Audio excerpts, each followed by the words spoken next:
सुबह बखैर। हामिद, मत जाओ, 1 मिनट रुको। हाँ, मुझे तुमसे कुछ बात करनी है। तुम्हें अभी तक समझ में नहीं आई बात?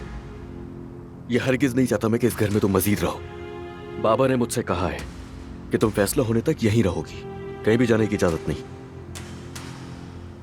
फिर क्या होगा? हाँ, उसके बाद जो बाबा कहेंगे, शायद तुम्हें वापस भेज दूं या फिर शायद मैं पुलिस के हवाले कर दूं, मुझे नहीं पता।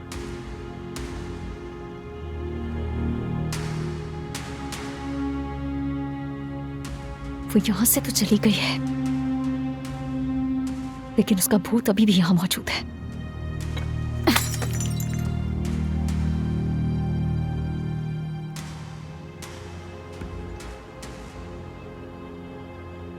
ईशा को हवेली से बाहर ले जाने वाला गार्ड पकड़ा गया है। उसने एतराफ किया कि गुंडे ने उसे पैसे देकर यह काम करवाया था। फिर भी हमें इस केस को अच्छी तरह से फॉलो अप करना होगा। मालूम करना होगा कि हसन ने उस आदमी को क्यों चुरा और मामला यहाँ तक कैसे पहुंचा। बिल्कुल दुरुस्त कहा। और अदनान, दानी ने प्रोटोकॉल के बारे में क्या कहा? क्या उसने कोई एतराज किया? नहीं, उसने कोई एतराज नहीं किया। कहा कि वो अपने वकील के साथ पढ़ेगी, लेकिन रवैया पॉजिटिव था, कोई मसला नहीं हुआ। गुड, बहुत अच्छा है। क्या उमर भाई, हम मुकदमे की समाअत को थोड़ा जल्दी करवा सकते हैं?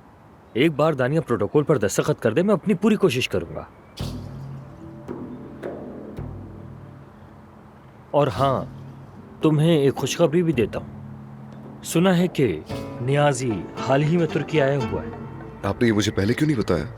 देखिए, हमें उस पर नजर रखनी चाहिए। उसे घबराहट में हमें खोना नहीं है। लीजिए भाई आपकी चाय। वो आदमी अब्बास के सारे गंदे राज भी जानता होगा। अगर हम उसे बोलने पर मजबूर कर देंगे तो वो सब कुछ बता देगा।